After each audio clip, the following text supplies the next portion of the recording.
So now that you guys, I mean, you guys are one of the largest, largest hunting platforms on YouTube now. You know, get like your Seek Outside and your Seek One. Like your Hush guys, those guys are big too. Um, how's things changed since you guys gotten that big for hunting in the hunting general? The sense of hunting for you. Has things changed much? No, I don't really think so. We're kind of, like I said, we're always focused on the process. We don't really, um, we don't really focus on the numbers behind it all. One Yeah, thing I guess that has changed is early on we tried to answer like every comment and every message and every email and all that stuff. I mean, I would be up at 2, 3, 4 in the morning trying to get to everybody. Um, and now it's not possible. And we still try to correspond as much as we can with folks. It's just we got too many irons in the fire. And that's the one thing that has changed that I wish we could do more of. We actually used to do these, which I really like doing these like live feeds where you could get people that joined in and could ask you questions and comments yeah, that were tuning in. And we used to do these on Facebook years ago, and we really enjoyed doing that. We just have got away from it some in the last couple of years because we've got too much other stuff going on. But as far as the hunting goes, nothing has changed that much. We're just always, I guess you could say, we're kind of adventure hunters, if you will. We always want to go to new areas, maybe not necessarily new states all the time, but we're always wanting to try new areas, dive in there, and figure out what the heck is going on right now. And that's, I would say, as a group, we all really enjoy doing that. yeah, How about the for sure. notoriety? How has that affected your hunting? What's that? How about the notoriety about people recognizing you and stuff? How has that affected your hunting? We definitely run into folks out there, but it's 99% positive experiences. Mhm. And yeah, I mean, it hadn't been much negative. Usually we run into folks and talk to them, and since they know us, we get to visit with them about their situation or what they have going on and learn even more about people and hunting in general, or the general public that hunts, if you will, which is actually what the hunting public stands for. A lot of people think, it's hunting the public or something like that, and we just hunt public land. We don't. It's more, the name means the general public that hunts. That's where it was derived from anyway. It's just your average folks that go out there and hunt. And a lot of average folks that go out there and hunt wind up on public land. But I don't know. I mean, there's definitely there's spots that we've found over the years, like that buck nest, Dan, that we hunted years ago Mhm. when we started talking to you about bedding and stuff. I mean, this is like 7 years ago now. That was a spot where if we weren't filming stuff, that was a spot where we would probably be able to go in there, every year and get on deer. But if even if you try not to show exactly where you're at, any local folks that have been in that Somebody area, will figure it out. somebody will figure it out, and somebody will sit there for hours and hours and hours on their computer trying to figure it out. The bigger the deer is that you're hunting, the harder they're going to try. I The noticed worst that part is too. when they post it right online where you were hunting. It's like, why'd you do Yeah, that? You know. But yeah, I've the last few years here, I've learned that anytime I shoot a big buck, that spot's gone. It just fills up with people immediately. You know. yeah. So We've noticed that it will fill up, but in a year or two, it comes back down. you know. Mhm. That's what the case has been with us anyway. It's Yeah, like, I've seen man, if we get on a big one, like few years ago, I was hunting like a 190-inch 9-pointer, and I hunted him for 3 years in a row, and really told this. I mean, we're kind of telling the story as we went, which was interesting. We learned a lot from that deer. Um, but as we went, that type of deer is big enough; it grabs a lot of attention.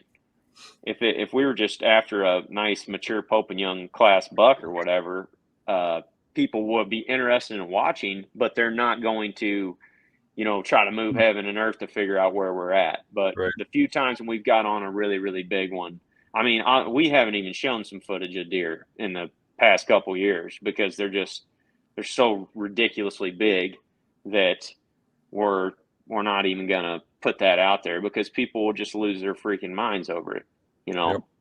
And we don't even hunt them. I mean, we had one buck that Jake hunted a couple times a few years ago, and hunted him a couple times, saw him a couple times, and then we didn't even hunt him anymore after that because it was, you know, you don't want to spotlight an area and just get people to go in there, which if you show something that's 190, 200 inches or whatever, they're going to come in droves. We've noticed that for sure. Mm-hmm. What do you think happens when people show up? It's like the buck leaves. He's not going to be there. Yeah. Right. You just got to figure out where he goes to. But yeah. Do you remember a couple of years ago in Michigan? We got there and we were hunting as normal. And then I went on, I think it was Friday morning to hunt. And nobody was really around. And when I came back, I couldn't even get to the tent. Yeah. There was such a crowd. There had to be hundreds of people that showed up. Yeah. Do you remember that hunt? Oh, yeah. Mm-hmm.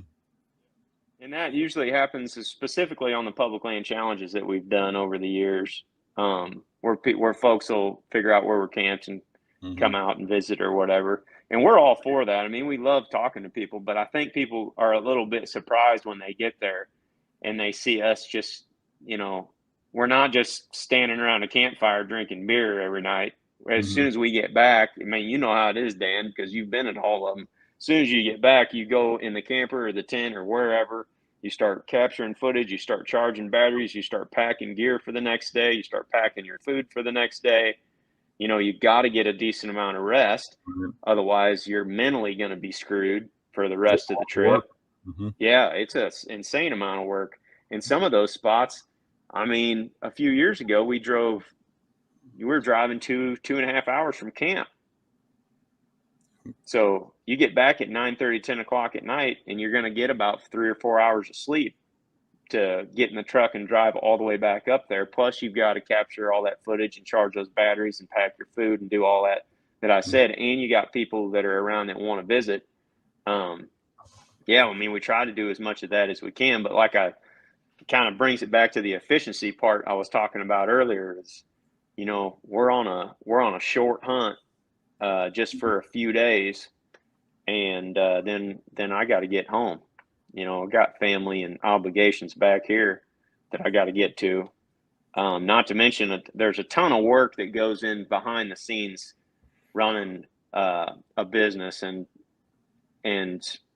all the editing that is involved and the post-production stuff. A lot of people don't realize, like, we probably hunt one person's footage, like just my footage, giving it to you.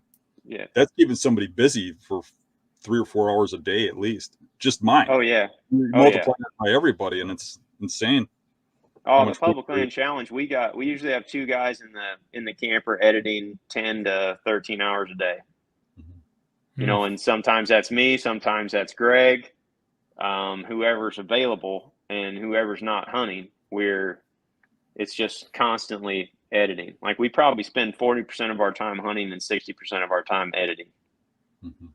Editing videos and just capturing footage and whatever. How do you decide who's hunting and who's editing?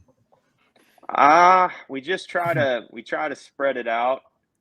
So you know, if I start out the season, for example, with a tag and I hunt 10 days, then maybe Jake gets in and hunts the next place for a week to 10 days. Then maybe Greg is on deck after that. You know, and we just try to continue rotating through. Like I said, I don't care who kills the deer. I don't care who goes on the hunt. I just want to be able to convey something of value to the viewers. Doesn't matter who's hunting. So, and that's kind of where my thought process always goes to. It's like, we're lucky enough to get to do this, to make content for folks out there. That's the way that I feel about it. Is like, that means we got to make sacrifices on our end. I can't hunt, you know, every single day in every state that I want to all fall, because I need to spend time helping other guys or editing or filming or whatever else.